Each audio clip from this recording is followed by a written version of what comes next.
Okay, folks, this is Roy Humphreys of Rolling Heights, California, coming to you about the Roland Unified School District board meeting of 6/5/2019. And I'm late, and I ain't going to make no excuses about tape number 999 here. Reminds me when I was an extra on a movie with Robert De Niro. They did so many takes, that's how I got out of the business. You know, they weren't paying me enough, okay?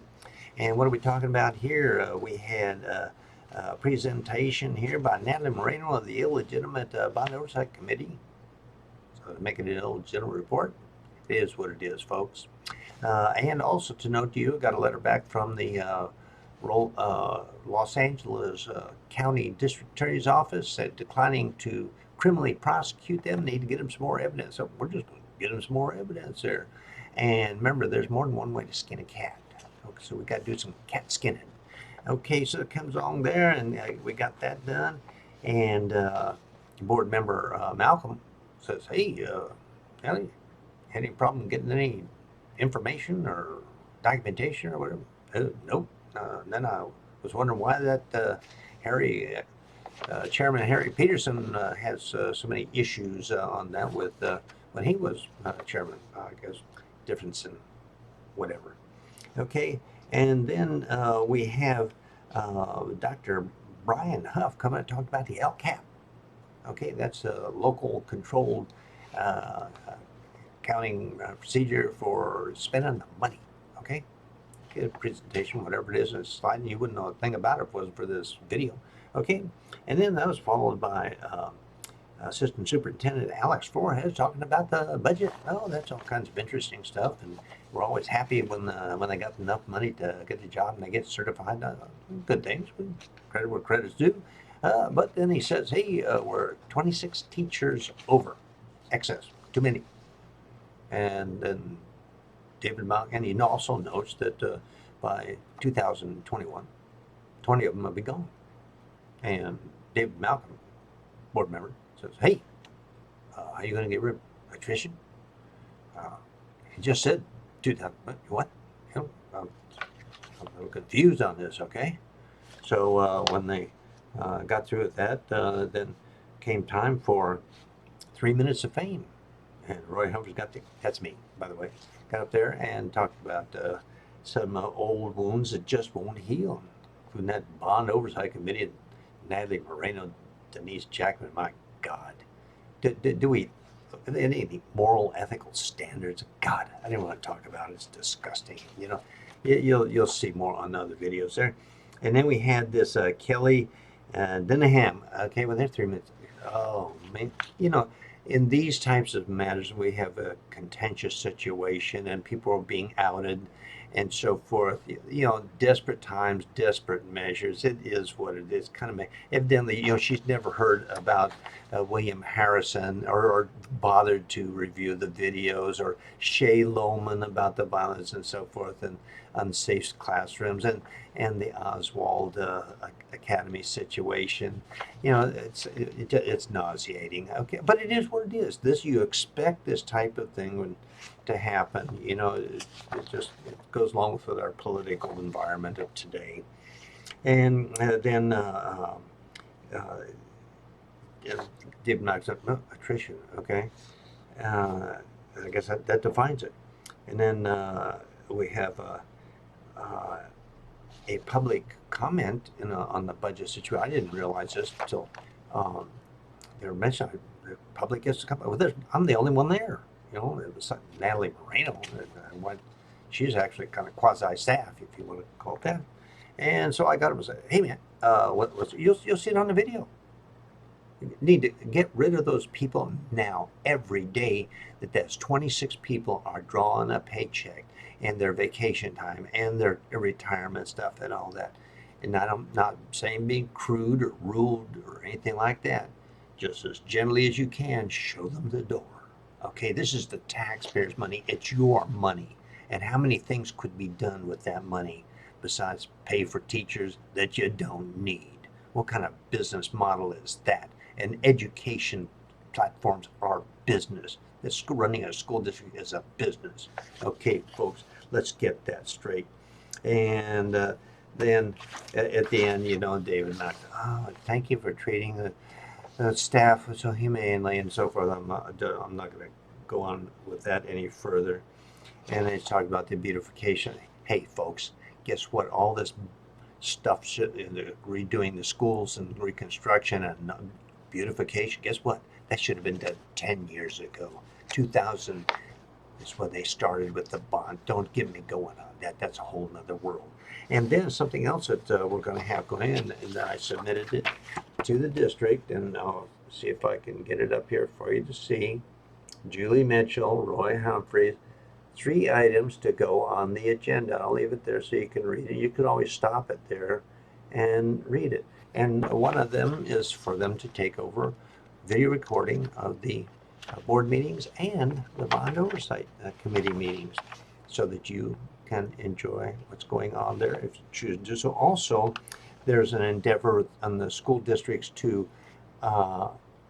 take, instead of at-large, mean 5 board members anywhere in the school district, to divide the district up into the districts so you have representation throughout the entire district.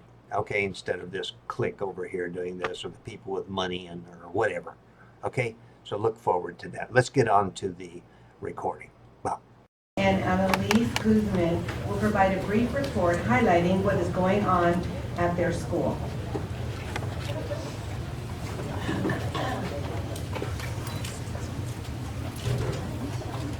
Good evening, everyone. I would just want to highlight a few things that we are doing at Urbita Elementary. We are focusing on inquiry, and so one of our goals this year was to really have some student-centered projects. And so there's nothing more than the students presenting and sharing their work. So I want to introduce to you our 5th grade students from Miss Martin's class at Urbita Elementary.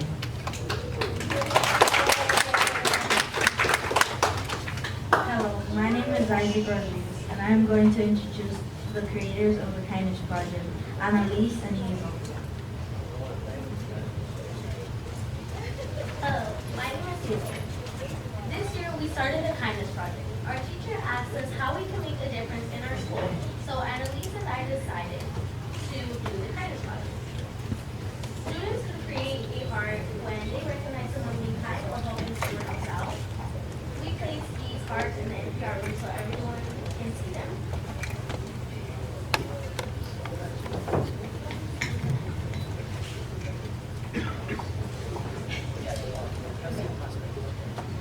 Hello, my name is Hazel. This year we started the Kindness Project. Our teacher asked us how we can make a difference in our school, so Annalise and I decided to do the Kindness Project. Any student can create a kindness heart when they recognize someone being kind or helping someone else in their school out. We placed these hearts in the NPR room so everyone can see them. We pitched the idea to the teachers and they helped us launch our Kindness Project. Today we have 2 examples of our kindness hearts. One of them is for TK through 3rd grade. And for example, it says, Annalise is fun from Hazel. And the second one is for 3rd grade through 6th grade. It says, Hazel is kind because she helped me with my math from Annalise. In the back, it has a graph where students must circle the name of the teacher so we know who to turn it into. Moving on, lately our project has been very successful. When we introduced our project, it has not been known too much, but now it has been a blast seeing other people recognize people being kind. Now, since me and Hazel are moving on to 6th grade, we were deciding on to pick 2 more students to make the Kindness Project even bigger than it already is.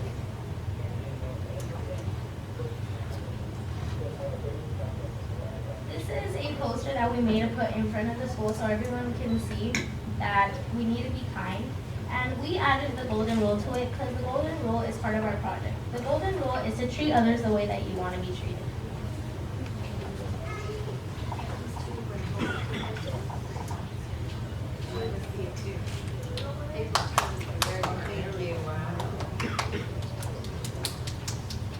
Thank you for your time and thank you for listening.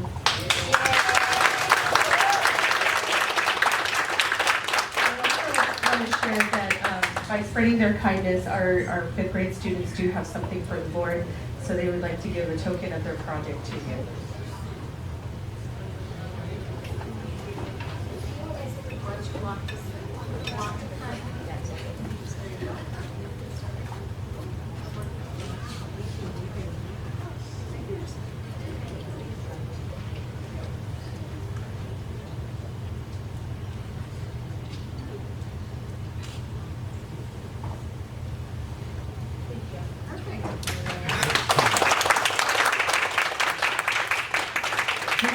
To the front. Amy, can you bring everybody to come to the front for a picture, please? They want my picture? I'm flattered. She said everybody.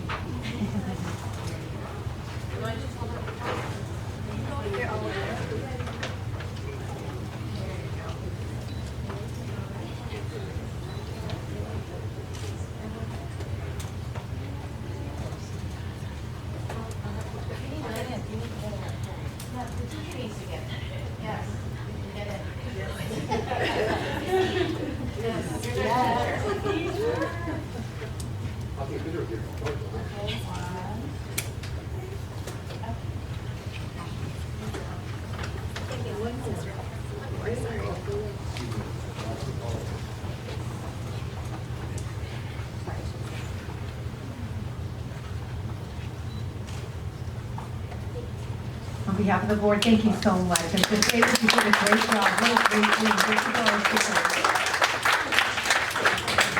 Next is the superintendent's report by Dr. Mitchell. Great, thank you very much. Before I formally start my report, I would just like to recognize Mr. Chen, sends his apologies. He did join us when our meeting started. However, he was not feeling well, and so he has had to leave the meeting. So we noted that he did not return. For the record, we're noting that he did not return to open session, but he was here at the start of the meeting. And we do hope he gets well very soon. For my report this evening, I wanted to share, hot off the press is another set of awards recognizing the achievements in our district. So it's the Honor Roll School Award. So after an extensive analysis of student data for every public school and school district in the state of California, the Educational Results Partnership and the Campaign for Business and Educational Excellence has awarded 7 Roland Unified Schools as 2018-2019 Honor Roll schools for their high academic achievement and for improving student outcomes. Congratulations goes to Alvarado Intermediate, Blandford Elementary, Roland High School, Killian Elementary, Shellen Elementary, Oswald Academy, and Ybarra Academy, who are among the 1,831 public schools in California to be recognized.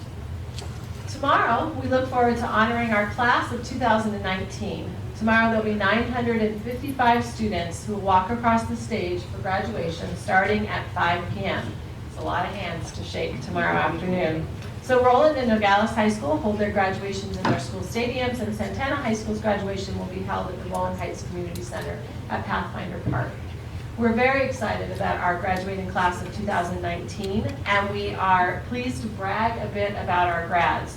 So in looking at honoring our students' achievements, Gina Ward and Miriam Kim have been hard at work about our Brag About Our Grads campaign, and the community can look for a special graduation ad in this Sunday's San Gabriel Valley Tribune that will list all of our graduates and the colleges and universities that our students will be attending as a whole. And also be on the lookout for later this month for light pole banners across our community that feature our graduates from Nogales, Roland, and Santana High Schools. Also this summer, our Nutrition Services Department will sponsor once again the Seamless Summer Option Meal Program to everyone in our community ages 18 and younger. Free meals are available at the following school sites starting the week of June 10th. Alvarado, Giano, Hurley, Nogales, Northam, Warmer, Roland Elementary, Santana, Telesis, Guevara, and the East Valley Community Health Center located at Villa Corta Elementary. From July 8th to July 26th, there will be meals at Blandford Elementary. So for more information, the public can call our Nutrition Services Department. This is an important service we provide to our community to make sure that our students and our community members, again, 18 years of age and younger, are able to have a seamless summer for a meal program. no sense in delaying. We can mark our calendars and plan ahead for the first day of next school year. We haven't quite finished this one, but the first day of next school year for the 1920 school year is Monday, August 12th. I also would like to recognize our Public Information Officer, Gina Ward. So in this time of endless awards, ceremonies, and opportunities to highlight the work of our students across the district, Gina is everywhere. So we share a lot of those duties, and you are at the awards nights, the graduation ceremonies, you're split into millions of different pieces running around, and I just want you to know how much we appreciate your hard work. Thank you.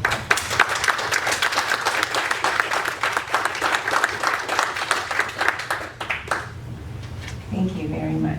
Okay, next we will move to the student board representatives' reports. Santana High School? Not here. Nogales High School? Not here. It's nice grad night. Okay, Roland High School, Young. Roland High School ASB Speaker of the House will provide a report next. Thanks so much for being here.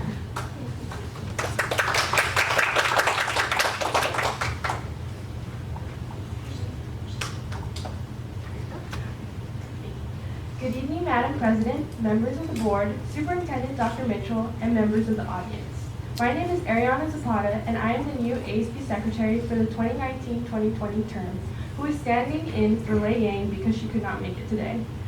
I look forward to informing you all about the exciting news and progress of Roland High School. Since the last meeting, we have started to host many end-of-the-year events. On Friday, May 24th, we hosted the Senior Assembly. The 2019 class mascot was Genie from Aladdin. The theme of the assembly was that Genie is taking Aladdin back in time and is reminded about the time they spent together. Seniors watched slideshows of pictures and videos of themselves during the 9th through 12th grade years, as well as remember the world events of each year. Our choir, cheer team, Roland dance team, athletes, and ASB members performed their final performances at the assembly. Later that night, we had the Powder Puff game, which was held in the stadium where junior girls and senior girls played against each other in flag football. Although I personally did not participate in the actual game because I'm not the most athletic, I would have to say that watching the amazing girls of Roland High School play was very exciting and empowering. The junior and senior boys got to play the role as cheerleaders and dance in the halftime show. At the end of the game, the seniors won 26-21 in a back and forth game. We have many clubs on campus and advisors who watch over our students. To show our appreciation, we held a club luncheon where the club advisor and club president could receive a lunch in honor of all the hard work they do on campus. As 2019 seniors prepare to leave, we prepare for the senior class of 2020. The class of 2020 have held meetings to start organizing their senior year. Because next year's mascot is Mike Wazowski from Monsters, Inc., the 2020 senior officers hosted class meetings to choose what designs to put on in their class t-shirts and sweatshirts. As we are closing off the year, we said goodbye to our seniors on Friday, May 31st.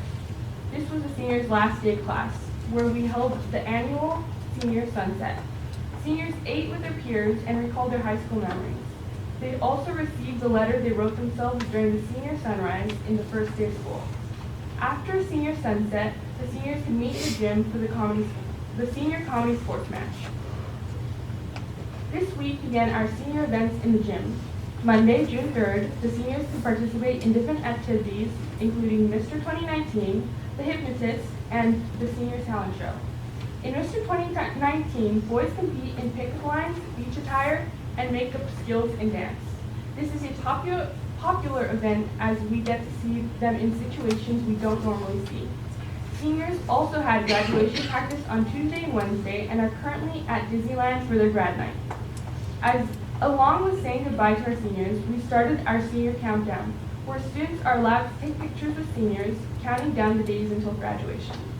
Our graduation will be held tomorrow, Thursday, June 7th at 5 p.m. at the stadium. Their graduation theme is, "The days you leave behind are bright, but let the days to come be brighter." As we watch our graduates walk across that stage, we know that as the seniors enter a new stage in their life, their future will be even brighter. We know that they are a better Raider today, as well as achieving the Raider goals of being a thinker, communicator, and contributor. Thank you, Lee. On behalf of the Board of Education, I want to say we really appreciate you coming and telling us all what's going on at Roland. Thank you. Next, we will have members of the Citizen Bond Oversight Committee will present the 2018-2019 annual report to the governing board. I'm going to turn it over to Dr. Mitchell at this time. That's perfect. Great, thank you very much. I want to share this with the board and also let the community know that the annual report, a print copy of the annual report is also available on the table out front. So it is my pleasure to introduce Mr. Flores, who can share the work that the CBOC did in terms of putting together their annual report. Thank you, Dr. Mitchell. At the last CBOC meeting that was led by Natalie Moreno, our chair, the committee gathered together to write the annual report, and they nicely excused all our staff members, and we gladly appreciated that, and we stepped outside so they could independently write this annual report based upon the work of the committee members. So with that, Natalie will present the annual report. Our committee consists of 7 members this year. We have Mr. Gerald Casterline, who is representing the seniors organization. Ms. Wendy Zong and myself represent parent and teacher organizations. And we do have one business owner, Mr. Jay Chung. Taxpayer Association is being represented by Ms. Denise Jackman. And we have 2 community members, Mr. Nat Ornelas and Ms. Yvette Romo. The Roland Unified District was successful at elections conducted in June 6, 2006, obtaining authorization from the district's voters to issue up to $118 million of the district's general bond obligations, and on November 6, 2012, authorizing the district to issue up to $158 million in general bond obligations. Both are referred to as Measure R.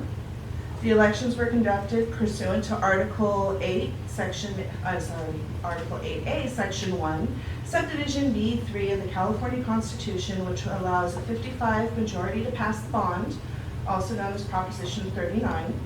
And the district is obligated to establish an independent Citizens Oversight Committee in order to satisfy the requirements and accountability for Proposition 39. The purpose of the annual report pursuant to the bylaws of the CBOC, the committee is charged with the responsibility of preparing regular reports in regards to the activities, and this annual report shall include the following. A statement indicating whether the district is in compliance with the requirements of Article 8A, Section 1B3 of the California Constitution, and a summary of activities for the preceding year. This year, or this past school year, the agendas of the regularly scheduled meetings continue to include current updates related to construction issues, project progress, and completion and financial updates to provide greater transparency and information to us as the CBOC and the public at large. The CBOC regularly meets with the construction manager from Ledeza Meyer on various phasing plans, construction updates, budgetary matters of the Roland High School project, and at every meeting have been provided the construction and planning, so any potential issues that could arise could be dealt with before they could possibly happen. They have always answered our questions, explained things when we needed further clarification, and always have given us additional information when we've requested it in a timely manner. The CBOC has had training to assist members in becoming more knowledgeable, and this will help the CBOC better serve the community. Training in the Brown Act was provided in September for all new members, and a couple of us members went to the annual CalPOC conference in March. A site walk for the completed Administration and Library building was conducted on March 22nd, 2019. We did attend, well, most of us attended, the grand opening of the Administration and Library building at the Roland High School on May 22nd. 21st, 2019. This year, 2 of our members, along with the district administrator, attended the 8th Annual CalBOC Conference in Sacramento on March 25th, Day of Service. This conference continues to be beneficial to the continual training and growth of the Rolling Unified CDOC. The subjects of this year's conference included a keynote address from the California State Treasurer, Fiona Ma, and the disparity of matching funds in socioeconomic deprived areas. One of the founding members of the CalBOC, and she's also a member of the Little Hoover Commission, recommended that Mr. Alex Flores get an award. He has consistently been an administrator that goes to the meetings, and currently, for the past few years, we are the only school district in Los Angeles County that attends this conference. The committee continues to use the customized reporting features of the Colby Financial Reporting System. These customized reports are provided at every meeting, and we can always change them whenever we request. The CDOC chair was present and partook in the interviewing process for the construction management and contract for the Oswald Academy project. Interviews were conducted on December 4th, 2018.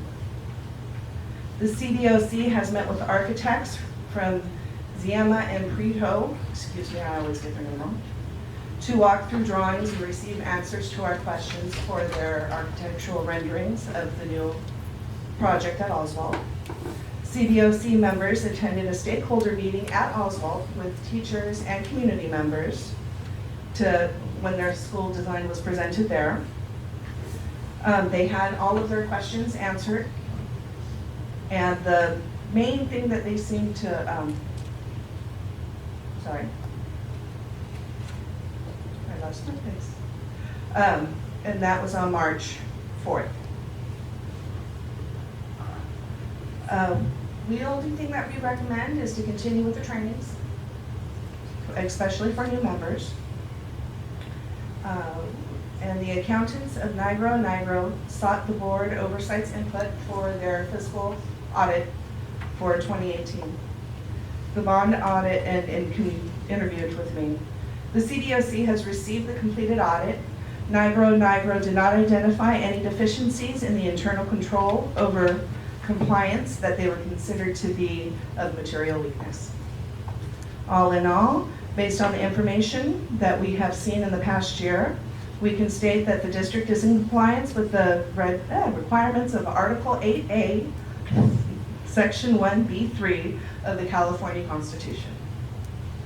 And so I don't have to wait a whole year because it has kept me up. Last year I forgot. I would like to say thank you to Aubrey Craig, who has always had everything with Rosanna McLeod. Oh, you're there, hi. Rosanna. And the day of the interview, I have never seen a woman hustle the way she hustled. We interviewed numerous companies, and it was just back to back to back.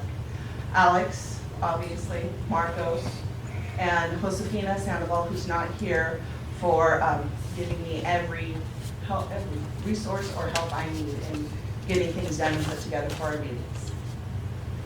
Thank you. Thank you very much. On behalf of the Board of Education, we just want to thank you for that, all that information. It's very helpful.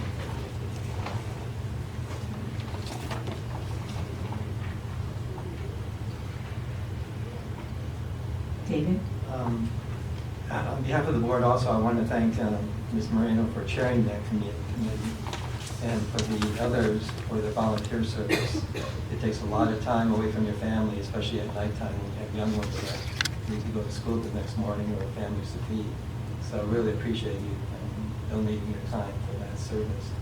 The other thing is, was there any questions or requests for materials that you had during the year that weren't answered, or did you get everything that you needed? We did not. One thing was not provided to us, and anything that was provided to us was done so in a very timely manner.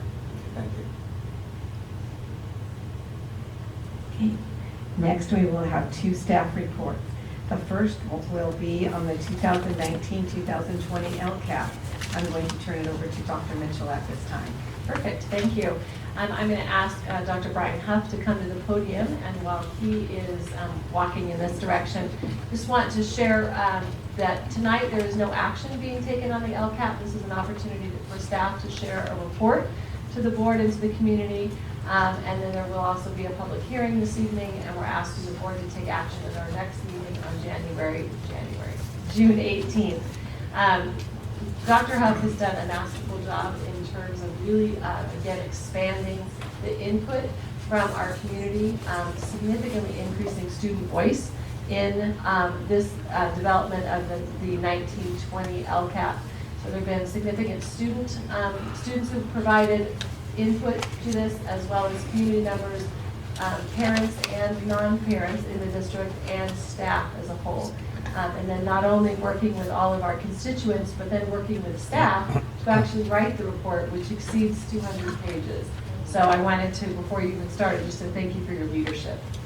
And the floor is yours. Okay, so tonight officially is the public hearing for the first reading of the LCAP, and then we will come back on June 18th to recommend the approval by the Board of Education of the LCAP for the 1920 school year.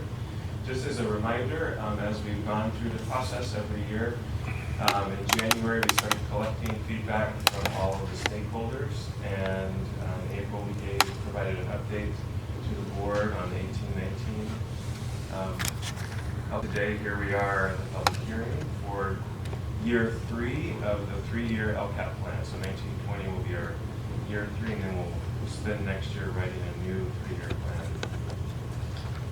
And then June 18th, we'll come back to recommend approval by the board. As Dr. Mitchell mentioned, we had extensive outreach to the community, and this year with a focus on student voice. So we wanted to try to amplify students in the process, so we were able to collect input from over 5,300 students in grades 5 through 12, and then focus groups in 10 schools. And you can see the list of also the meetings that we hosted that we've done for the last 3 years from the community, and had a great turnout at all of those meetings that they provided feedback on what's working, what isn't working, and what they wanted to see.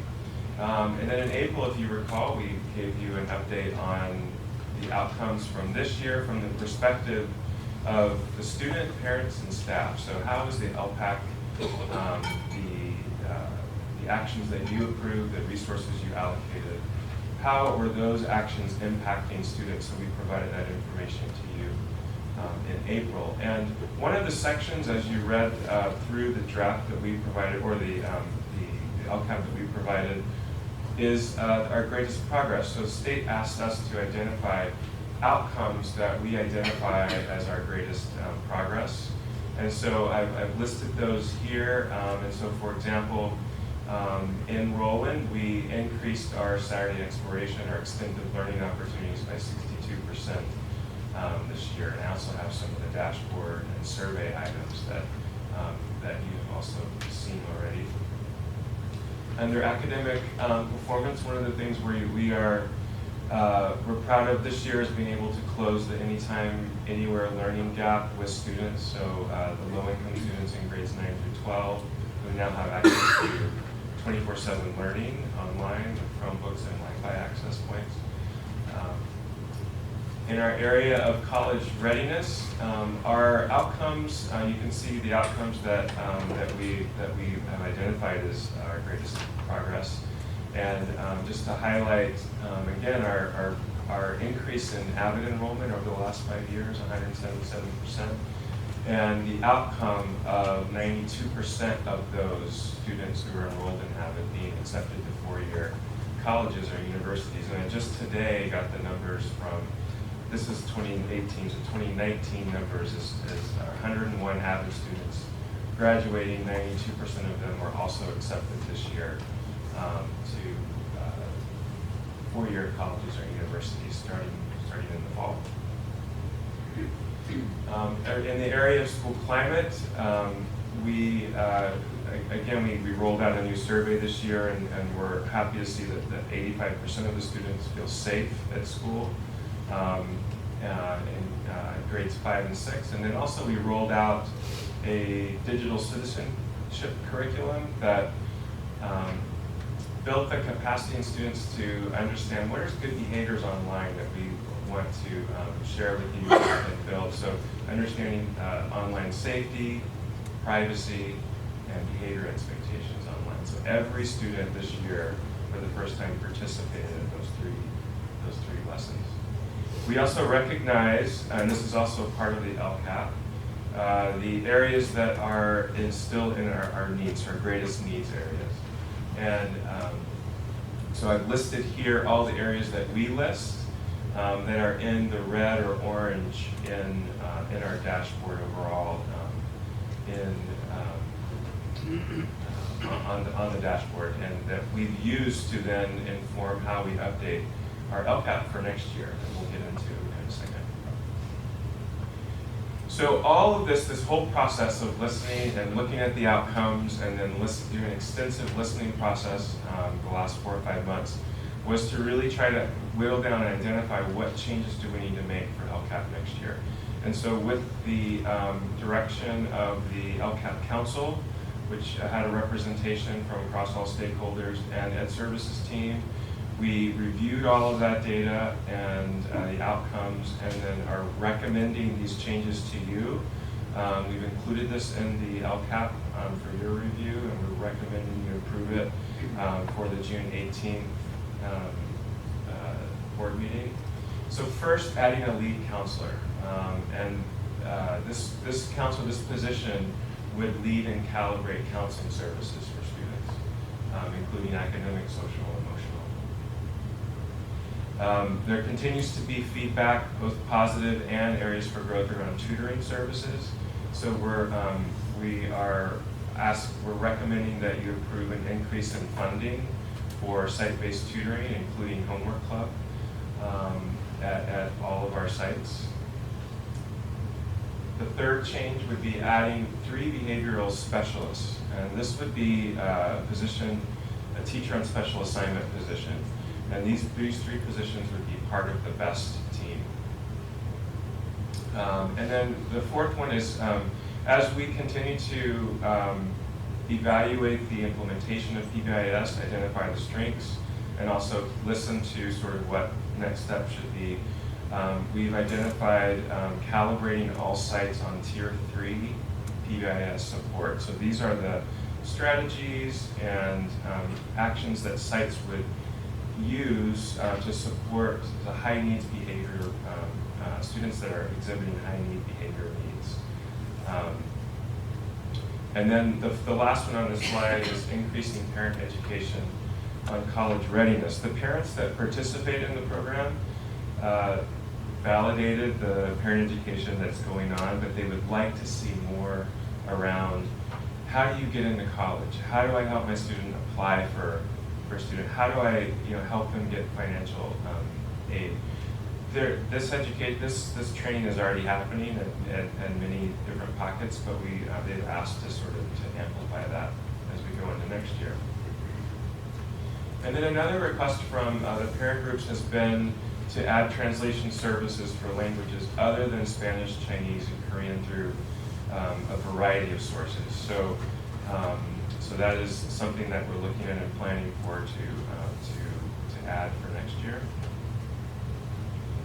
Adding social emotional services to K-12, K-6 schools. So this would include adding 2 days a week of services for our K-6 schools, plus the 24/7 hotline the students get then access. The next one is a required action anyway, but it's been covered by LACO for the last 3 to 4 years. Transportation services for foster youth. So we are now going to be adding half of the cost of that into the LCAP fund action plan, with the other half being funded through WACO. And then the final change that we're recommending you approve is adding an onboarding bridge summer program for incoming 7th and 9th graders. So if you recall, as we looked at some of that student data, the student survey data, there was a dip happening at 9th grade and then a dip happening at 7th grade. So part of the action that we're recommending is to include a bridge program to prepare those students as they transition from 6 to 7-8 and then from 7-8 to high school. So throughout the listening process, we also heard a lot of validation in the actions that have been going on. So as you read through the LCAP for this year, you'll notice a lot of the actions are staying the same because we, one, looking at the outcomes and also looking at the feedback, there's been a lot of positive feedback. So I'm just going to go briefly through each of the goals just to remind us what the key actions from each goal are in terms of funding. So what I have listed here are the actions in each goal that have the biggest allocation of resources, along with any of the changes that I just went over. So they're kind of folded in together. So for example, we continue to hear this year, as we have in years past, that the instructional coaches are a key part of the instructional process. As you remember from the student survey, we top 3 responses from students really validated some of that shift in teaching, student voice, and students sharing their ideas and sharing their thinking. That is a result of instructional coaches being in the classroom and modeling what they're learning and the professional learning. And that is a research-based practice. So that it's not only research, but we're hearing from stakeholders that is something to continue. You can see the other actions that will remain. In goal 2 is our college and career readiness action. And so in Roland, we have one of the lowest counseling to student ratios in the area, and when we compare it to the state. So that is an allocation that has paid off, as we heard from students that they feel like they have access to them. So they want to continue to improve, but we definitely see the outcomes of that.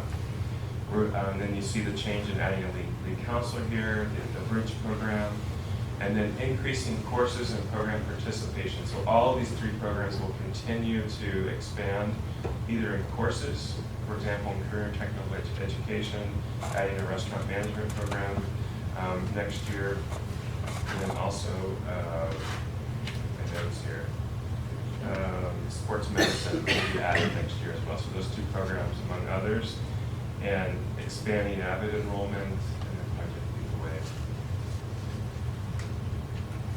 Goal 3 around communicating and collaborating. So this is where we're adding the translation support for languages other than Spanish, Chinese, and Korean.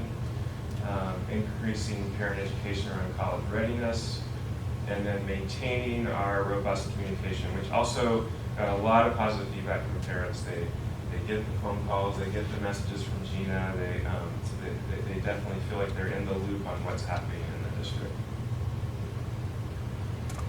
In goal 4, fiscal responsibility, so providing ongoing maintenance at all the sites, access to technology, focus on our learning environments, and then continuing with our digital equity program, which will continue into year 2 next year, and bringing in all the students who are coming up from 8th grade and making sure that they have access to internet at home as well. Goal 5, which is our student safety and student staff safety and wellness program, which is where our PBIS action is going, our behavioral specialists, social emotional services, and then maintaining our health staff across all sites.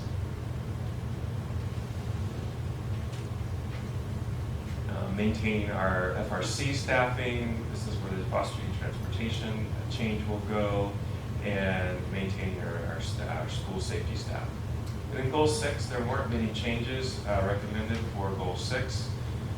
The biggest item is maintaining staff, and then all the training, leadership training that is provided, both certificated and classified, and all the recognition and celebration that also got a lot of kudos from parents in the community. As we wrap up here, the 2 things that are new this year. So as you look at as you look at this version of the LCAP, There is a new section at the beginning. We are required now to provide a parent budget overview. And this parent budget overview asks us to show in very clear and simple graphs and language where the money's going. And so you can see that summarized at the beginning of the LCAP this year, starting this year.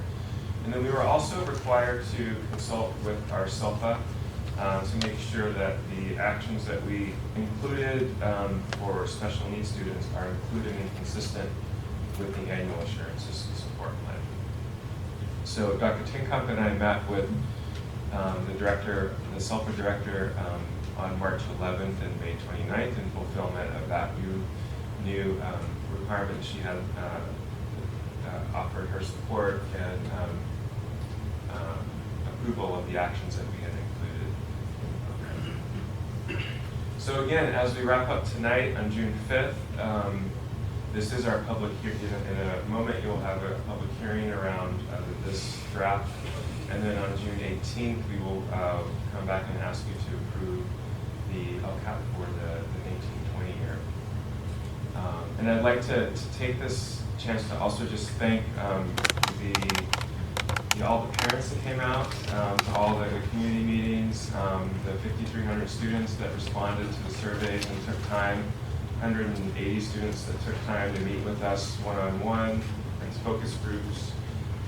And then fiscal services really is a team effort, fiscal services. So Aubrey and Corey really did an amazing job of taking the LCAP actions and then matching it with Alex Flores and matching that to the budget, which we'll hear in a minute. So it was a coordinated effort, and the ed services team and all the site leadership too in helping in that. So just want to, it's a team effort in doing this. Just want to thank everybody for all their hard work on this.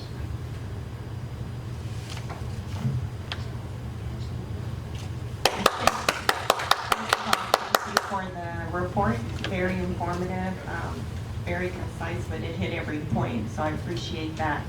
I just wanted to make one comment on Goal 2 with the onboarding of the Bridge Summer Program for incoming 7th and 9th graders.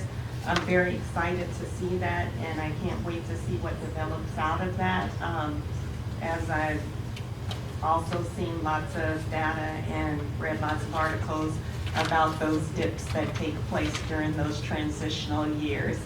So I'm excited about that, as well as the lead counselor positions and several other things in here too. But that one definitely caught my eye, so I appreciate that that's being looked at and included. And thank you again for all your hard work in putting this together.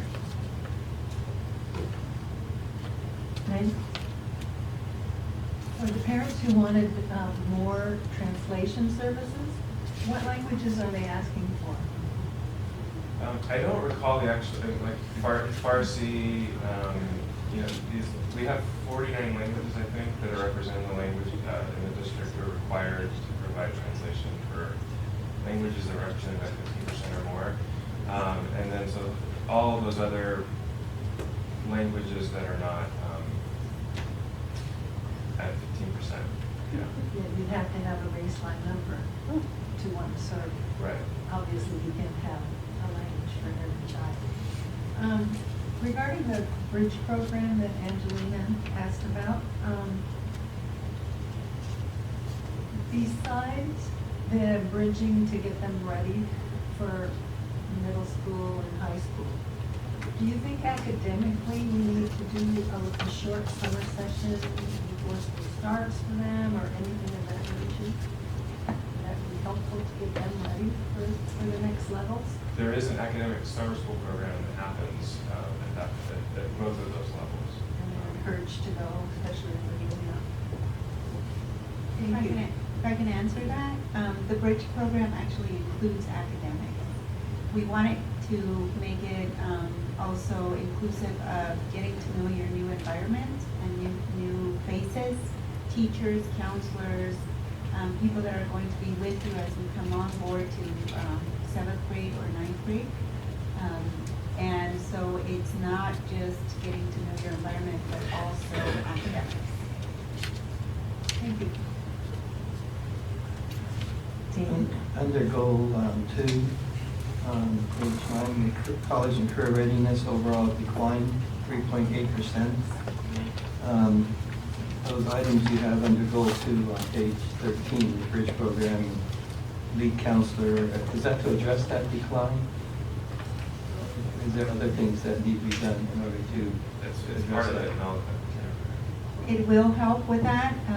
The intent is to make sure that we are supporting our high schools in a unified manner, and that our counselors are also receiving the support that they need with regards to the new state requirements and the mandates that we have on us, so that we're all going in the same direction and see what it is that we need to do to gain back that loss.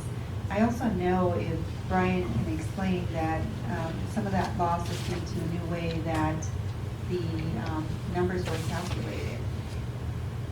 Right, so there was a change in the calculation of the CTE pathway, and so that had a ding across the state. And so it's continuing to change in calculation, but like I mentioned in the first part, the 49% is still higher, much higher than the state, and much higher than most of our surrounding districts. Okay, then also on page 9, we talked about greatest needs. 4 of those out of the 6, students with disabilities, students experiencing homelessness, English learners, and foster youth. On page 16 for goal 5, it says maintain district-wide, no, I'm sorry, goal 5, page 17, maintain family resource center staffing. It seems like 4 of the 6 have the greatest needs, but we're maintaining the staffing at Family Resource Center. You don't see a need to increase that staffing or change anything there? So there actually, that should say increase, because there's some actions that we included, like the social emotional support that will be provided in K-6 schools is actually an increase. And ask Laurel, there's some other actions too that were added from FRC. So Mike, in terms of looking at it, they came under different goals, but the base staff with community liaisons, the coordinator, the community input was not to, we want to make sure that the FRC continues to stay vibrant and serving the needs of the community. But when you look in other areas where we have added things, they have been to address some of these areas that you're talking about on page 9. And also, some of the pieces that are here are academic indicators, not necessarily social, emotional indicators that the Family Resource Center is so well versed in. So like when you look at students with disabilities, that was an academic piece, and so we're addressing that in goal 1. When you look at students experiencing homelessness, that was around suspensions, and that was addressed then in goal 5, because we're talking about our behavior specialists and so forth in terms of intervening in that way. Looking at English learners was another piece there, was academic, as well as graduation rate, which was some of those pieces are being addressed with that lead counselor. So they're coming in different places. Thank you, Dr. Huff, for that report. Thank you for being so thorough, Dr. Huff. I really appreciate the excellent report. Thank you. Good report. Next, we will have a staff report on the proposed 2019-2020 RUSD budget. I'm going to turn it over to Dr. Mitchell at this time. Perfect. To share with the board information regarding the budget, and as he's getting ready, the LCAP says in words what our budget says in numbers, and so it's intended that these would be presented together, and then on the 18th that they're adopted together. And so, Alex, right? Thank you, Dr. Mitchell. Board President Friedman, Vice President Malkin, board members, Dr. Mitchell, cabinet, and audience, thank you for allowing me to make the presentation on the 1920 budget. This year, I would like to start things a little different. I don't want to take the time to thank Aubrey Craig,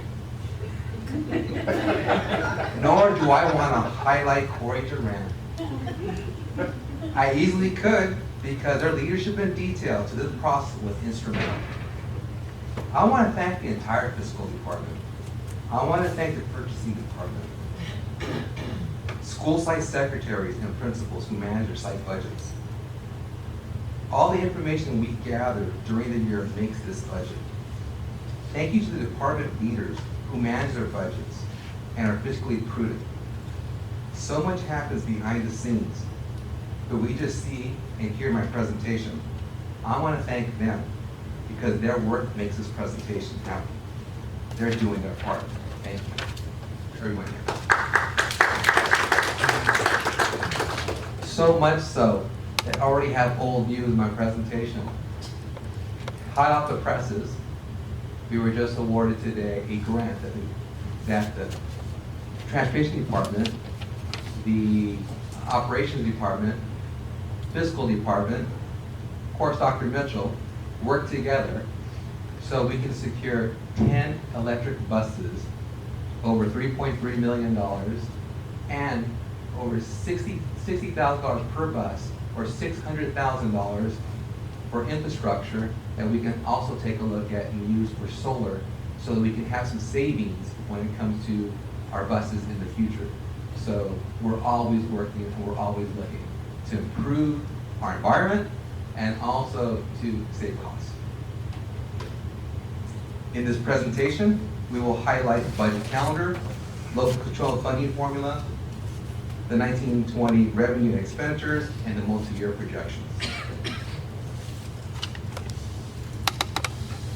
As we know, the budget is a living document, and the budget cycle is in a process that is constantly in motion. As you can see, we're here to share the budget and LCAP for the next fiscal year. The next step will be to approve the budget at our next board meeting, along with the LCAP. The budget cycle has 2 cycle years that are always crossing over. The audit process, again, the independent audit process, has begun for the school year 18-19, which will be finalized this year after unaudited actuals have been presented and approved to the board. Again, as background information, in 2013, Governor Brown established a new distribution system for K-12 public school funding called Local Control Funding Formula, or LCFF. The change came after 40 years of using revenue limit calculations where student populations were not taken into consideration. LCFF is designated to target funds to students impacted with lower socioeconomic status, English learners, and foster youth. Under LCFF, all students generate a base grant. Those students who are impacted receive a supplement grant, which is equal to 20% of the base grant. In addition, districts like Roland, who have large populations of targeted students, are defined by the state as a district with an unduplicated percentage above 55%, which receive a concentration grant, which is equal to 50% of the base. Our USD has an unduplicated count percentage of 76.24% for the 1920 school year. This slide illustrates our target for implementation of our funding, but things change along the road. And in 18-19, we were 100% fully funded. Those are the red lines compared to the blue lines. And this year, we should have 74% of our funding.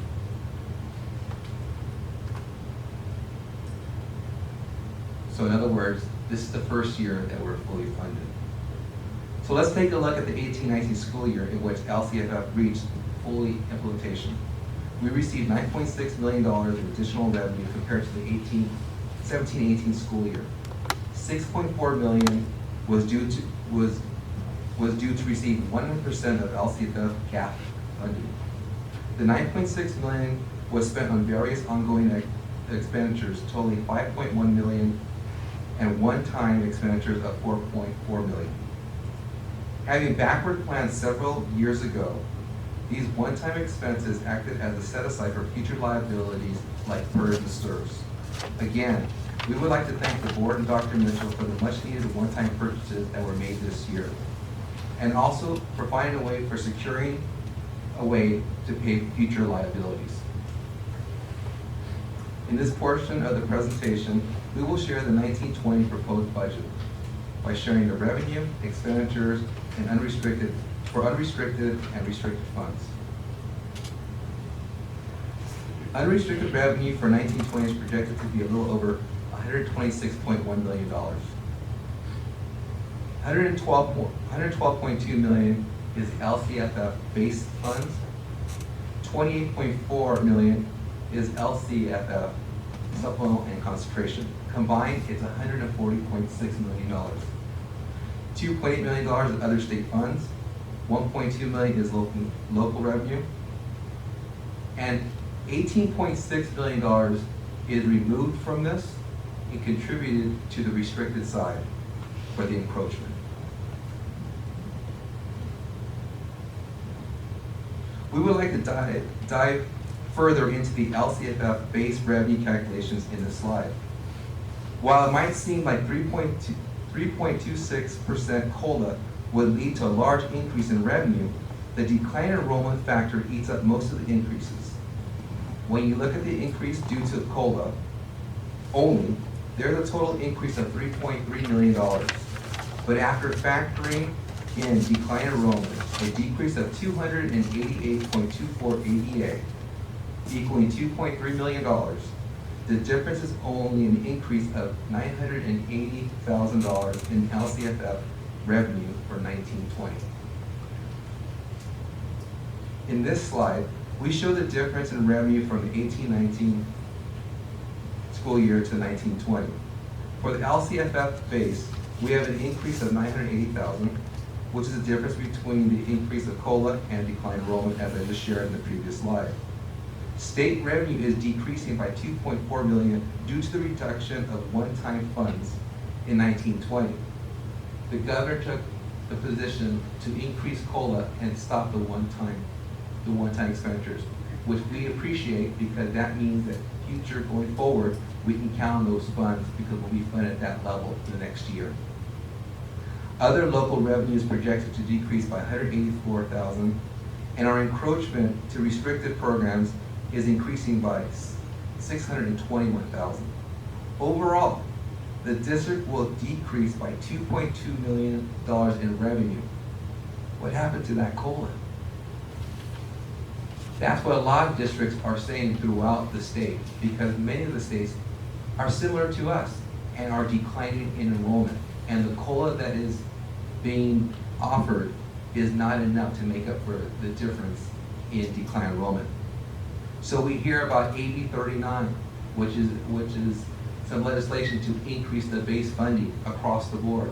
We hear about split roll tax, which will increase the commercial property tax with a 60-40 split with cities and getting 60%, 40% for school districts. We hear about the School Board Association legislation. They're introducing legislation to introduce a new millionaire's tax to help fund schools. We just recently heard a parcel tax that LA Unified tried to pass and which was defeated yesterday, where they're asking voters to support a parcel tax to support the increases that they just negotiated in the past contract. Again, districts facing decline enrollment and increased costs, COLA isn't enough. And there's much discussion at the state level to help increase funding for our schools. The unrestricted general fund expenditures are projected to be a touch over $128.8 million, with a little over $110 million related to employee salaries and benefits. So in the graph, we can see that 80% of our revenue, our expenditures are based on personnel. That includes classified, certificated, statutory expenses, statutory benefits, and medical benefits.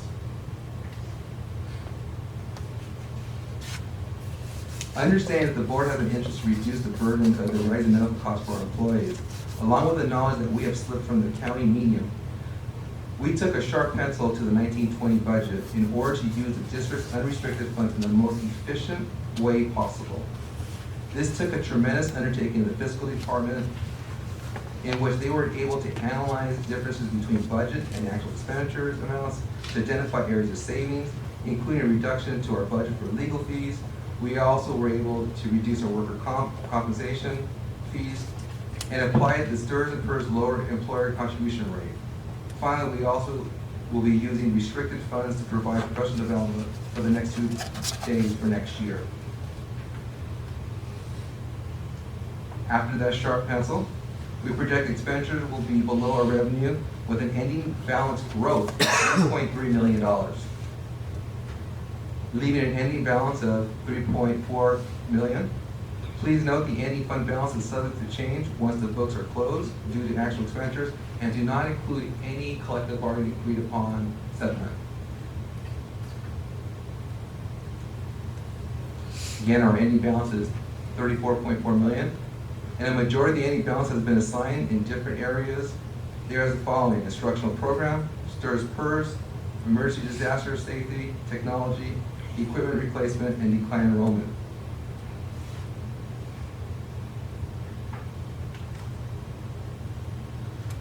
Restricted funds are received for a specific use and must be spent in that manner to be compliant with applicable rules and regulations. We project $44.4 million in 2019-20. Again, I would like to highlight that $18.6 million will come from our unrestricted general funds. Expenditures are projected to be $46.4 million, with the bulk of these funds, $33.5 million for salaries and benefits. We are projecting deficit spending in the restricted general fund by $2 million in 1920. Again, general fund, these restricted funds are sometimes federal funds, and they have a different fiscal calendar. So this is very common that there is some deficit spending at times. Along with the 1920 budget, we will also submit the multi-year projection budget for approval on June 18th. Here are the major assumptions used to develop the multi-year projections for the district. As you can see, decline enrollment has been factored into revenue calculations. We are also receiving a 3.26 COLA, which decreased from the original 3.46 projection at the second interim. We also use the lower STRS employer contribution rate in our multi-year projections. The assumption for step-in column is 1%. But just so you know, the actual increase for certificate alone, because our friend Corey looked at every single certificated member and analyzed from this year to next year, is $743,000. The unrestricted multi-year projection shows that we will remain fiscally solvent for the next 2 years. Although I need to emphasize, in the interest of being transparent with both associations, some reductions are being made in order to maximize the amounts that can be utilized for any possible settlement agreement and to avoid deficit spending in the next 2 years. For the 2021 school year, we are showing a reduction of 12 teachers, and for 21-20, a reduction of 8 teachers. This is also an adjustment. There is also an adjustment for classified salaries. Please note, we estimate that we're 26 teachers overstaffed at this time. These projections show an additional 200 less students, and that's why we're reducing 12 and 8 teachers. There is also a possibility of CalPERS employer contribution rate for 1920 will decrease. We have used the current rates for our projections. If reduced, these will significantly help the district remain in a strong fiscal position, as these costs have a continuous impact on the district's budget. Before I address any questions, I'm proud to share this budget tonight because it reflects and addresses the needs of our district, supporting our students and valued team members in a responsible way.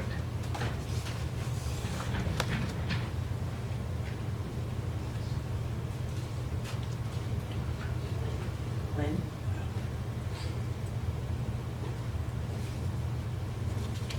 I, as one of these board members, along with the rest of the board, were very concerned about the needs of the teachers when they came to the meeting complaining about student behavior in their classrooms.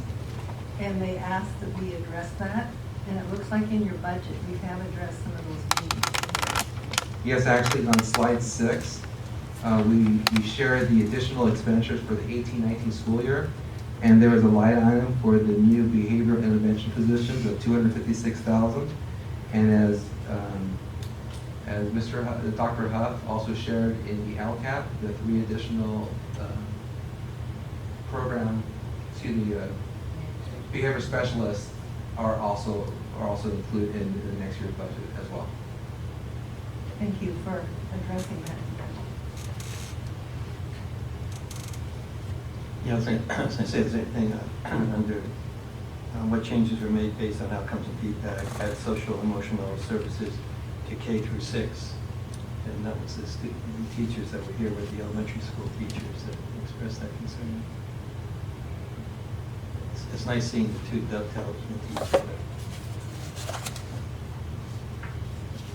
All the questions. On one of the pages where you talked about the ending balance for this year, or for going into next year, is between $3 and $4 million. Is that right?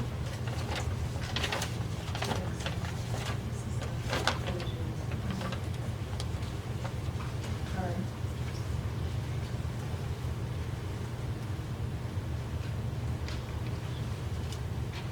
Too many pages. I'll make it shorter next year. All right, one page is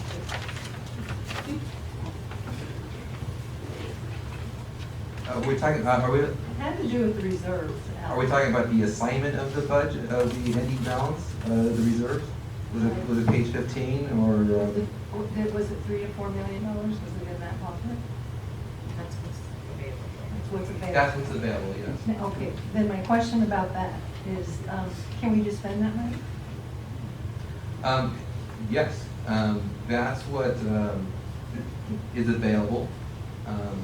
What, again, we took a real sharp pencil to look at everything, to come up with that amount, and not affect any programs, not take anything away from our students, not take anything away from supplies, but to be very transparent and at the table to say this is what's there. Again, if there's no settlement, if it's not all needed, then we can come back and look to see what other services or what other things we would like to be able to use it. And those expenses would be for one-time expenses, not for ongoing, usually? That ending balance is from ongoing. So this would be ongoing expenses could be occurred with that. The reduction in staffing, is that going to be taken care of by natural attrition, retirements, et cetera? That's what the trend is we have done, and that's what we would like to do. I just have a comment. Your department and you, Mr. Flores, worked so hard to find that money to figure it out and all that, and I just want to thank you for a thorough report and all the hard work that you and your department have done. My department is the greatest, but also this is a cabinet discussion also involving all stakeholders. I do want to also compliment Dr. Huff, working with Corey and Aubrey almost on a daily basis, looking at things and analyzing how much are we really spending, how much can we spend, where can we provide more services. So it really is a team effort, and with the common mission of doing the most for our students. Thank you very much. And just one more comment is that it's so helpful to the board that we spend extra time answering our questions and going over things, because the better we understand the budget, the better everybody is. So the money didn't just magically appear on your desk? We wish it did. We worked hard to get that money. Okay, thank you very much. Dr. Mitchell, are there any comments this evening?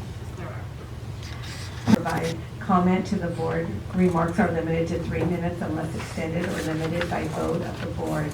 A maximum of 20 minutes unless extended by the board is allocated for each subject discussed. The Brown Act open meeting regulations under which the board must operate do not allow board members to comment on non-agenda items or information you may bring up that are not in the agenda. Additionally, no action can be taken. However, the board may give direction to staff following a comment.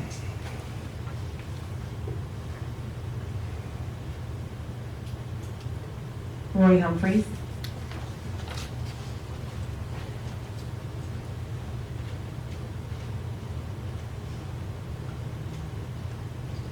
Okay, folks, thank you for all the, thank you for all the good things you do. But here we are in the swamp of moral ethical depravity with Natalie Moreno and Denise Jackman still being allowed to access this district in spite of being outed by their own hand, and as have been presented on my YouTube channel and to this district board. And noted that also violations of law, to which we can only hope that in the future the board and administration will be held accountable. I would summarize the education system as being a dirty business, noting Montebello, Pico Rivera, being referred to the district attorney's office for prosecution. The Los Angeles Unified's president have been charged with 3 felonies, Penn State, USC, Southern State teachers systematically changing scores. Most recently, Southern California School District is being referred to the state for being audited on their use of bond funds to $200 million on that. The key issue is that many of these cases, the highest levels of management and governance had knowledge and duty but said nothing and did nothing so as to preserve and protect the image of the institution, as corrupt and vile as it may be at all costs. And as President Trump stated, these are nasty people. We also note that I have going to publish a list of videos that I've done from the board here over the times, and one of which was very unique. We had Harry Peterson, who was head of the Bond Oversight Committee there, and all these board members saying, "Hey, Harry, what a magnificent job you did," yada, yada, yada, but he did not garner a certificate of appreciation upon his departure. And then we noticed Mr. Malkin this evening talking to Natalie Moreno about freedom acquisition. Evidently he has forgotten, and his lawyer didn't advise him, that the word shall in 15280 is of significance, and what has been done is an obvious attempt at frustrating and obstructing the people's access to data and information in violation of the purpose, intent, and spirit of the law. And these are quasi-public officials that we're dealing with here also. And don't forget, folks, the only way we can move forward is to be honest about our past. And it's all you had to do is take over the video recording into the 21st century. No one would ever known any of this. Thank you. Kelly Denihan.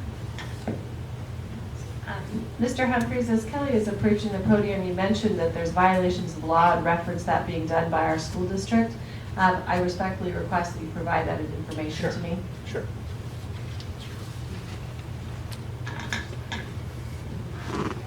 Hi, my name is Kelly Denihan. I came today to say thank you to the board for their tireless work over the years. I know it's not easy. I see you guys everywhere in the district, and I know I'm only seeing a fraction of the places that you go. I'd like to also thank all the committee members. We have so many committees that keep this district running for our children, and it's volunteers that are doing that work, and they're doing it after their own jobs, in between running kids here and there and feeding their families. Being an alumni of this district and being in my 3rd generation of people in my family going to this district, I, as a community member, am very saddened to see the attacks in social media against our board members, against our committee members, against our staff members. It saddens me. It's not a kind heart, as the Orbita student said earlier. It's not a great example of what we should be as a community or a whole, and it's not a good example of our students. But you guys are, and I see you, and I thank you all for that behavior. I'm sorry that Mr. Roy Humphreys has ran a YouTube channel that has racially slurred certain people, has just had atrocities said about all of you. It is very sad, and it breaks my heart that is going on. But I want you to know that the community and our children thank you for your tireless work. And I'm so happy that I've seen you guys rise above such, just such nastiness. you know, and I know, and I see your big, kind heart and all the work you do. Whether it's paid staff in our district or it's the volunteers, we're all here for our kids and we're all doing a lot of work for them. And I know sometimes it's hard to remember when people are hurling things at you in public, but we see you, the community sees you, and we love you. Thank you.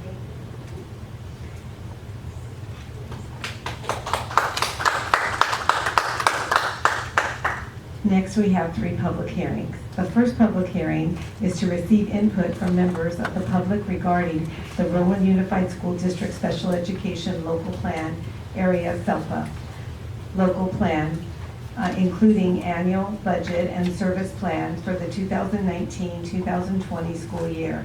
As a single district, SELPA, the Rowan Unified School District, must adopt the annual local plan, including budget and service plan in accordance with state and federal requirements. Attached is the district's SELPA budget and service plan for the 2019-2020 school year. The district is required to hold a public hearing related to the SELPA local plan, including budget and service plan for the upcoming school year before June 30th of each year.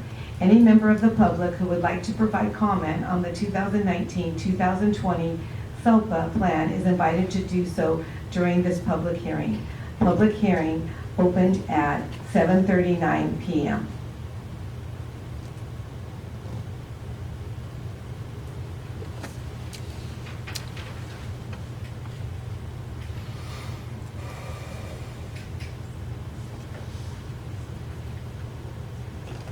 Since no one came forward, the public hearing is closed at 7:39 p.m. Next is a public hearing to receive input from members of the public regarding the RUSD Local Control and Accountability Plan, LCAP, including the specific actions and expenditures proposed in the draft LCAP plan, or to be included in the LCAP or annual update to the LCAP.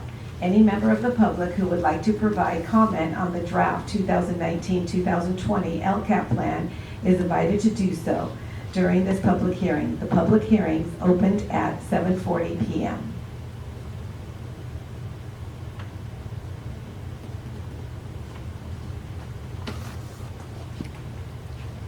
Okay, no public comment, so the public hearing is closed at 7:40 p.m. The next public hearing is to receive input from members of the public, the proposed 2019-2020 Rowan Unified School District fiscal year budget. Any member of the public who would like to provide comment on the proposed 2019-2020 fiscal year budget is invited to do so during this public hearing. Public hearing opened at 7:41 p.m.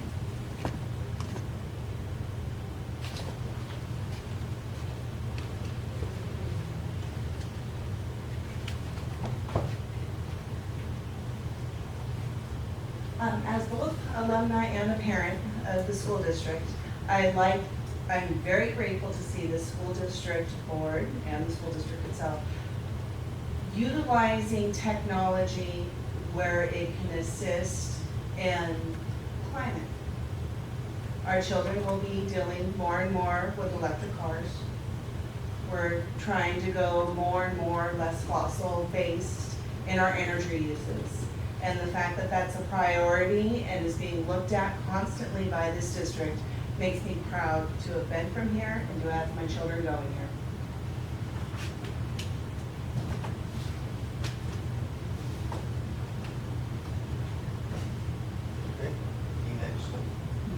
Okay, and you correct me if I'm wrong, if I got information from, Mr. Alex over here, that about these teachers and their excess baggage.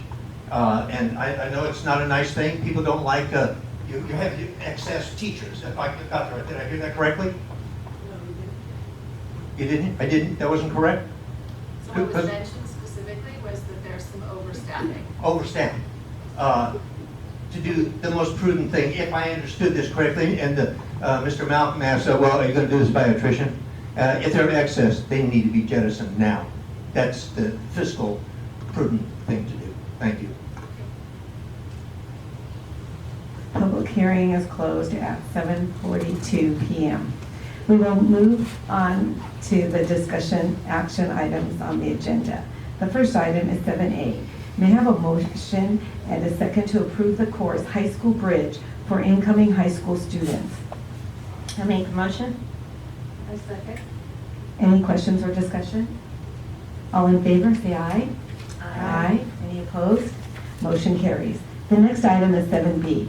May I have a motion and a second to approve the Roland Adult Education courses for the 2019-2020 school year?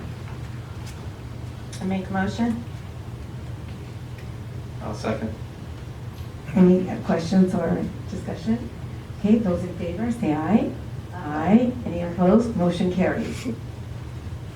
The next item is 7C. May I have a motion and a second to adopt resolution number HR 1819-01 to eliminate certain classified services due to lack of work and/or lack of funds? I make a motion. I second. Any questions or discussion? I want to ask Dr. Mitchell to give us more information on this, please. I'm happy to answer any specific questions that the board might have. I think one of the things that's important to note of the list that's there, most of these positions are currently vacant. There's one position titled, and there are 3 employees filling that position that it is currently there, and Mr. Bixler and our Personnel Commission staff, as well as our CSEA, have been working very closely with those individuals, but the vast majority of these positions are currently vacant. Any other comments or questions? I just want to thank Mr. Bixler and Dr. Mitchell for treating these employees with humane way and planning ahead so we don't have to have layoffs, but we can transition into it by planning in the future. Thank you. Okay, those in favor? Aye. Any opposed? Motion carries. The next item is 7D. May I have a motion and a second to approve the contract agreement between the Roland Unified School District and Keenan and Associates Protected Insurance Program for Schools Joint Powers Authority, PIPS? I move. I'll second. Any questions or discussion? Those in favor? Aye. Any opposed? Motion carries. The next item is 7E. May I have a motion and a second to approve the contract agreement between the Roland Unified School District and Keenan and Associates, Southern California Relief? I move. Second. Any questions or discussion? Those in favor, say aye. Aye. Any opposed? Motion carries. The next item is 7F. May I have a motion and a second to adopt a resolution AS 1920-01, annual delegation of administrative authority to process routine budget revisions, adjustments, and transfers for fiscal year 2019-2020? I move. I'll second. Any questions or discussion? Those in favor, say aye. Aye. Any opposed? Motion carries. The next item is 7G. This is for discussion only regarding the 2019-2020 school year, overall goals, and district direction and focus area.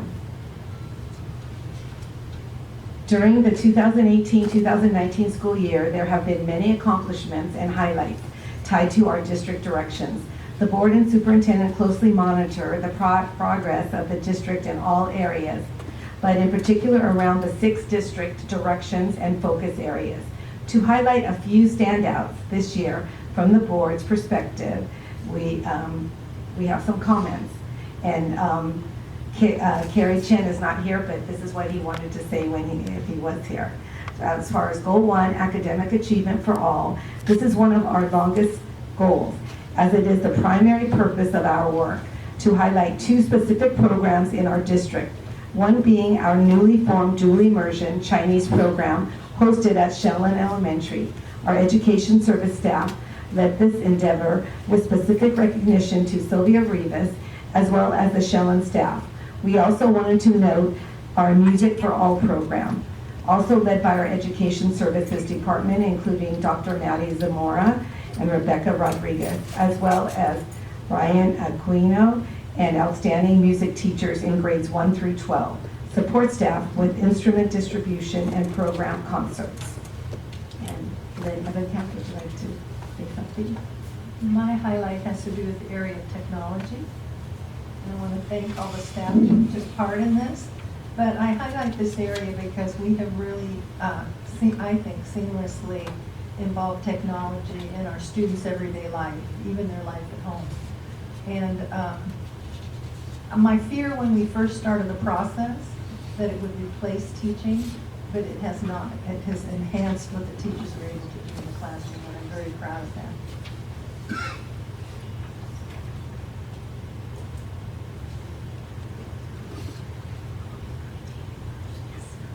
David? I'd just like to comment on the fiscal responsibility and the facilities. Our fiscal department, under the direction of Mr. Alex Flores, sitting over here, and Aubrey Craig, Aubrey's still there, and their staff are to be commended for their positive budget certifications by various audit teams, which reflects their fiduciary responsibilities and puts RUSD on solid footings.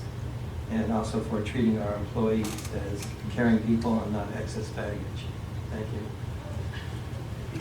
And Curvaville, under the leadership of Mr. Alex Flores, Chris Piero, and the full building services team, they have led a beautification of our schools and district facilities with building enhancements, landscaping, fencing, and much more. Our USD facilities are shining stars, reflective of all their hard work. So thank you, Mr. Flores and your staff, for all you've done under fiscal responsibilities at facilities.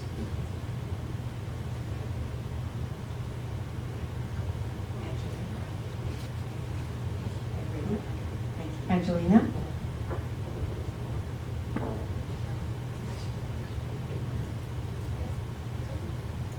Okay, so mine is on communication and collaboration.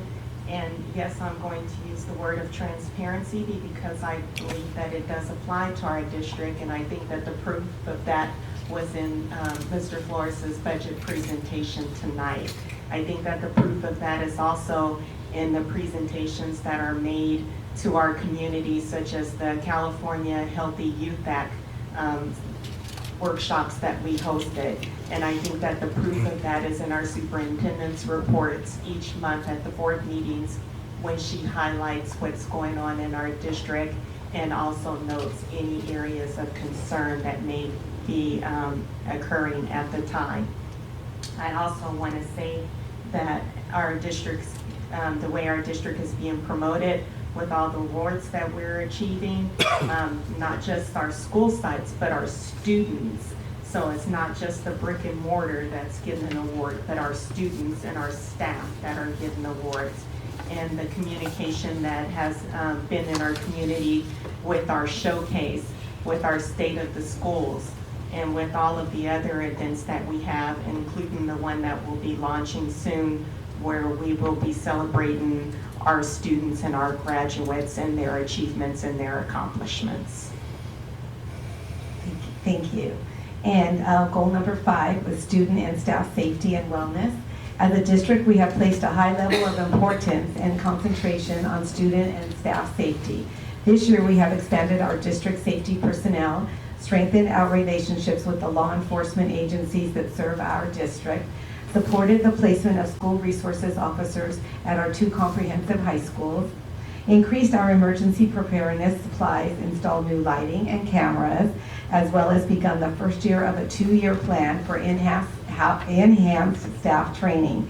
This was an important and significant undertaking by many staff members. In particular, thank you to Alex Flores, Kurt Schaffler, Phil George, Chris Ferrero, Ron Gray, and our administrative team members responsible for completing these endeavors. Number 6, a goal, overall district accomplishments. In total, there have been so many accomplishments throughout this school year, far too many to mention this evening. However, I would be remiss if I did not highlight again Rowland High School being selected as the 2019 California Distinguished School. On behalf of the Board of Education, I would like to thank our dedicated and hardworking employees for the many achievements this school year. As a board, we know that none of these accolades and accomplishments would not be possible without visionary leadership and our awesome employees. That was a great discussion. Any questions or other comments? And so that was the discussion over all goals and district direction and focus areas. There's so many, and so we just wanted to highlight one or two of each of the goals. Okay, the next item is 7H. May I have a motion and a second to approve the extension and amendment to the contract of employment for the Superintendent of Schools, Dr. Julie Mitchell? I move. I am happy to second that motion.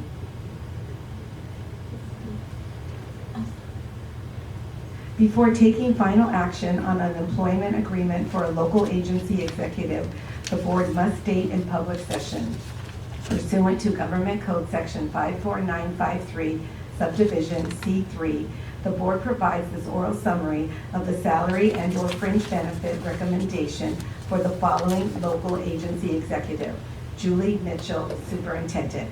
Term of contract extension, 2 years through June 30th, 2023. This agreement reflects the sunset and conclusion of the annual step advancement effective June 30th, 2021. May I have a motion?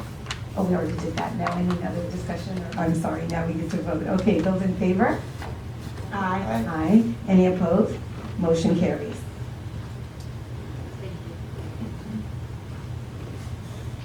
You're welcome on behalf of the board. We're very happy. The next item is 6.1. Can I have a motion and a second to approve the extension and amendments to the contract of employment for the Assistant Superintendent Administrative Services, Mr. Alejandro Flores? I'd be glad to make the motion on that one. And I'll second. Pursuant to Government Code Section 54953, Subdivision C3, the board provides this oral summary of the salary and/or fringe benefit recommendation for the following local agency executive: Alejandro Flores, Assistant Superintendent, Administrative Services. Term of contract extension, 2 years through June 30th, 2023. Elements of compensation include an automobile mileage allocation of $250 per month and longevity increment as provided to other management employees as noted on the certificated DLT salary schedule. This agreement reflects the sunset and conclusion of the annual step advancement effective June 30th, 2021. Okay, let's vote. All in favor? Aye. Aye. Any opposed? Motion carries. The next item is 7J. May I have a motion and a second to approve the extension and amendments to the contract of employment for the Assistant Superintendent, Human Resources, Mr. Dennis Bixler? I move. I'm happy to second. Everybody wants a second, oh my goodness. Pursuant to Pursuant to Government Code Section 54953, Subdivision C3, the board provides this oral summary of the salary and/or fringe benefit recommendation for the following local agency executive: Dennis Bixler, Assistant Superintendent, Human Resources. Term of contract extension, 2 years through June 30th, 2023. Elements of compensation include an automobile mileage allocation of $250 per month and longevity increment as provided to other management employees as noted on the certificated DLT salary schedule. This agreement reflects the sunset and conclusion of the annual step advancement effective June 30th, 2021. All in favor, say aye. Aye. Aye. Any opposed? Motion carries. The next item is 7K. May I have a motion and a second to approve the extension and amendments to the contract of employment for the Assistant Superintendent, Education Services, Dr. Maddie Zamora? I move. Second.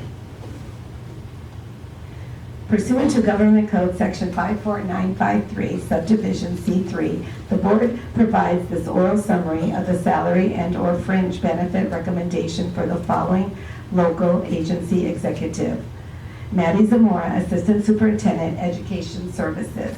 Term of contract extension, 1 year through June 30th, 2022.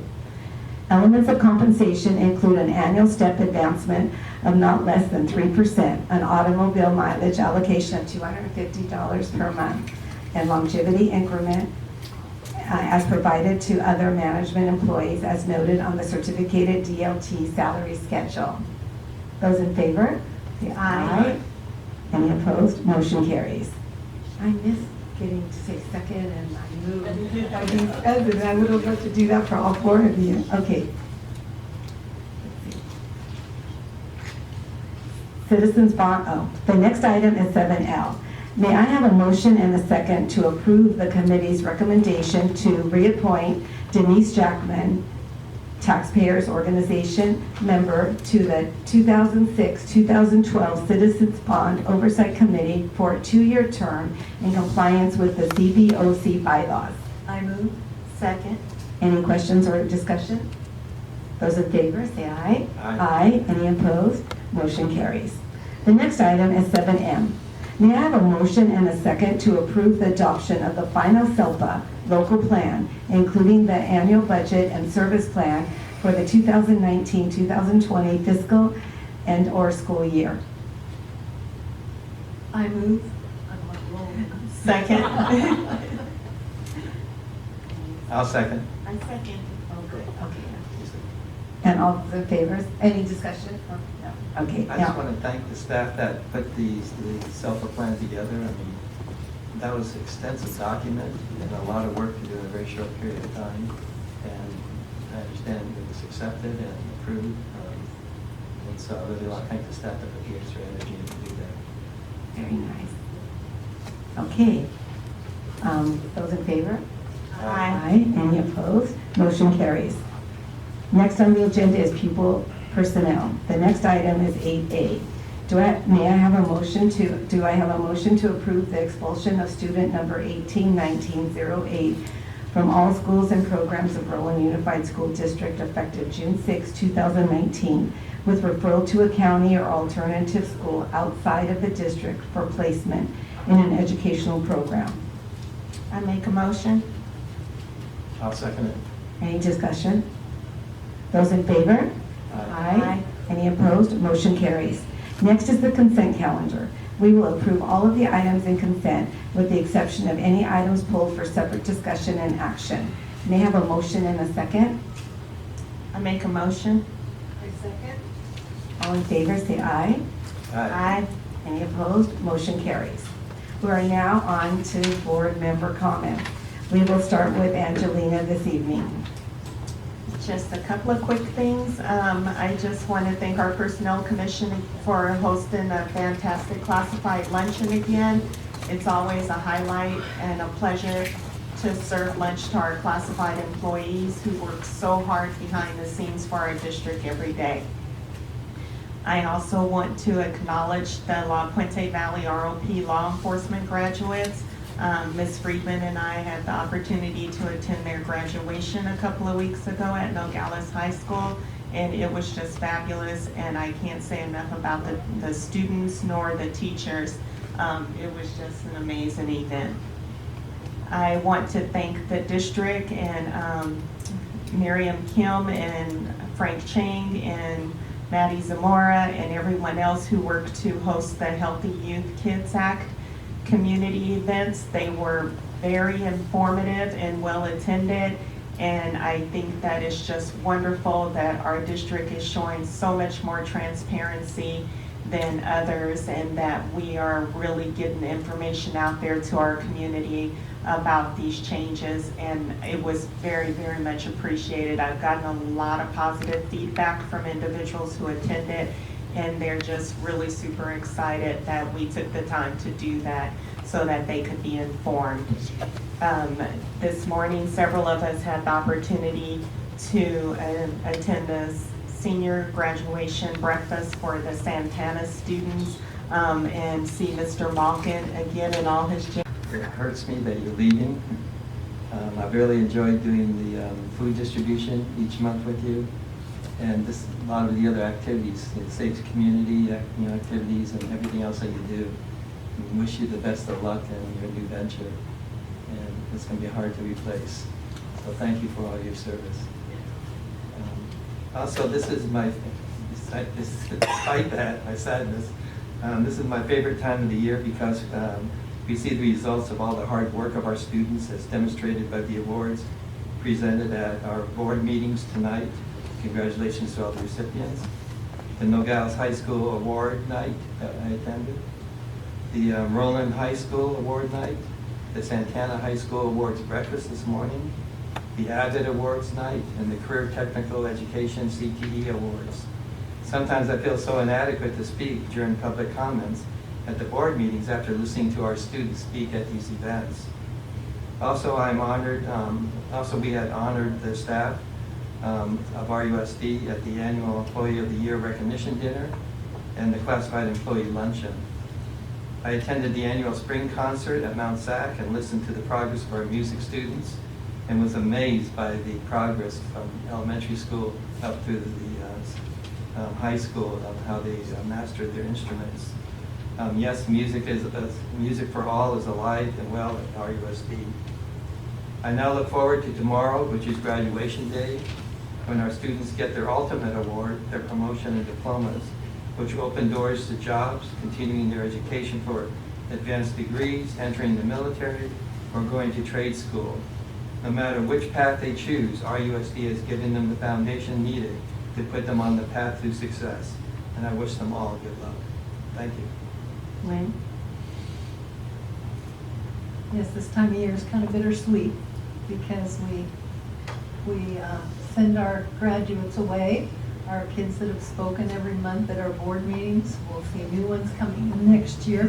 But I would like to thank the students who come here every month to speak to us and tell us about their schools. They're obviously very proud of what their campuses are doing. They tell us about the activities so we can attend when possible. And I also love the highlights of the schools when they come and tell about their schools and bring students, and we can see how these students can stand up in front of an audience and give reports about their school. Many of them don't even seem nervous. And I think that's a wonderful thing. That's a good trait to have as you grow up. I look forward to the graduations tomorrow. I'll be at Santana. And these graduates, the sky's the limit for them. This is a fabulous graduating class. Lots of scholarships. A lot of kids going to college. Several going to trade schools and careers. And as they walk across that stage tomorrow, I'll feel good that we've done our job on the school board, that we've allowed these kids to have an opportunity to choose in life what they would like it to be. Last but not least, Laurel, we will miss you. You've done a wonderful job at your center, and sorry to say that you're going to be leaving us, but maybe better things are ahead of you. You come back and see us.